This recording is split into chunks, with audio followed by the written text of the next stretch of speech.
अब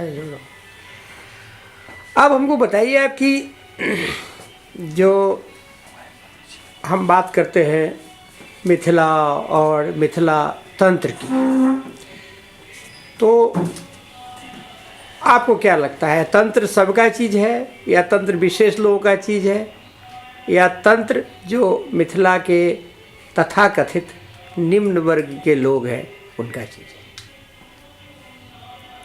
इस पर मेरा कोई खास अध्ययन नहीं है, मैं उधर नहीं गई, लेकिन क्योंकि मैंने इसे बौद्ध साहित्य के अनुसार वज्रयान और तंत्रयान का विषय पहले समझा, उससे लोग सावधान होते रहे हैं, इसीलिए वो दूर की चीज़ हो गई।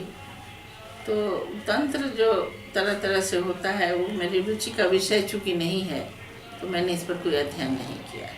ठीक है, अब मुझे एक बार बताइए कि जो विद्यापति बात करते हैं और वो बहुत तरह की चीज़ों को बात करते हैं, राधा कृष्ण के प्रेम को उन्होंने मिथिला में ला दिया। ऐसा लगता है कि जमुना नदी मिथिला में बह रही हो, और ऐसा लगता है कि मिथिलानियाँ जो है गोपियाँ बन गई हो, और उन्होंने बहुत शाश्वत किया।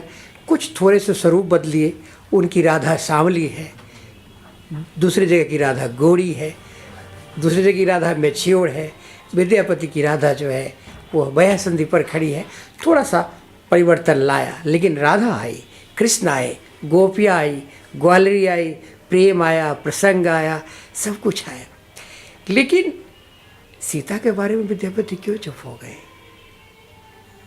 हाँ, इस विषय पर तो मैं हमेशा कहती हूँ कि वाल्मीकि रामायण और उसी के साथ साथ अनेकानेक सैकड़ों रामायण के आधार पर पुनर्लेखन हो रहा है साहित्य में।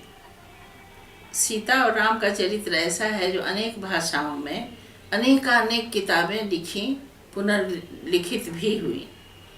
मिथिला में एक भी लेखन नहीं हुआ है। विद्यापति भी नाराज़ थे, तो लगता है कि उसी तरह नाराज अभी तक लोग हैं। मैं तो आह्वान करती हूँ लोगों का कि आप सीता और राम पर पुनर्लेखन कीजिए, क्यों नहीं लिखते हैं? गद्य और सीता को केंद्र में रख के कीजिए। आपकी इच्छा है तो आप सीता को केंद्र में रखिए ना, आपको जो कहना है कहिए। आप इस बात मतलब इतने ज़्यादा आप क्यों कंफ्यूज हैं कि राम को ईश्वर भी मानेंगे और सीता के कारण दुखी भी रहेंगे और कुछ नहीं लिखेंगे? कुछ नहीं लिखते हैं लोग।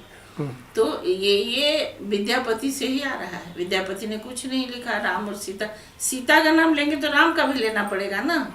तो राम से दुखी और नाराज है मिथिला के लोग, नहीं लिखेंगे, बस यही बात। तो कुछ लोगों ने जो रामायण लिखा है, जैसे चंदा झा ने कुछ लिख दिया, लालदास ने कुछ लिख दिया, तो और किसी ने मुझे कहा विश्वनाथ मिश्र बिस्पाही ने लिखा, रामलोचन शरण ने लिखा, तो वो क्या है, किस तरह का वो ट्रीटमेंट? रामायण है, जैसा तुलसी कृत रामायण है, तो उसी के पैटर्न पर लिखा हुआ है। जैसे चंदा झा का रामायण तो लगभग लगता है जैसे कि रामचरितमानस का ही अनुवाद टाइप का है मैथिली में, लगभग ऐसा ही। और रामलोचन शरण का रामायण बेटर है, उन लोगों से बेहतर है। और बाकी लोगों का भी रामायण जो है ना, वो सब रामचरितमानस के ही इर्द गिर्द घूम रहा है। हाँ, उसी के इर्द गिर्द घूम रहा है। यहाँ तक स्थानीयता का भाव नहीं है।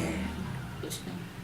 और आप क्या सोच समझ के नहीं लिखा है। क्या कर दिया आप? यहाँ तक हम ये कह रहे थे कि यहाँ तक कि वाल्मीकि रामायण का भी नहीं है प्रभाव, रामचरितमानस का प्रभाव। मतलब सब तुलसी को चैलेंज करने में लगा हुआ है, और इसीलिए वो कहीं ना कहीं रह जाता है वह लोगों के मन में, जहन में नहीं।